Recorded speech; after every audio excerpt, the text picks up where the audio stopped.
बिस्मिल्लाहिर्रहमानिर्रहीम। जामिया मस्जिद हुसैन इब्न अली की तामीरात का काम जारी है। अल्हम्दुलिल्लाह हमारी ये सारी वज़ू ख़ाने की, वाशरूम वगैरह की छत का काम मुकम्मल हो गया, जो आपको नज़र आ रही है। इसके साथ साथ अब मस्जिद की छत का काम जारी है। मस्जिद की सैन की इस वक्त शटरिंग का काम हो रहा है और मस्जिद का जो हाल है, इसकी शटरिंग मुकम्मल हो गई है। इंशाअल्लाह अगले 2-3 दिन में इसकी छत डल जाएगी।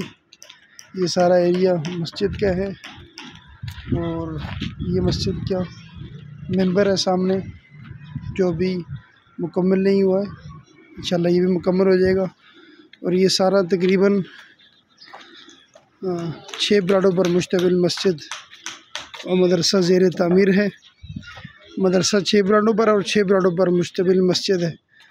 अब आपसे गुजारिश है, ये गरीब इलाका है, गोट का इलाका है, जहाँ पर बच्चियाँ और बच्चों का अलग मदरसा है जो ज़ेर तामीर है।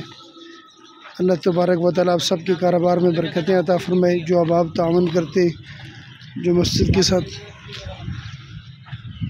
मुखलिस हैं, और अल्लाह तबारक व तआला सब के कारोबार में रिज़्क़ में बरकतें अता फरमाए।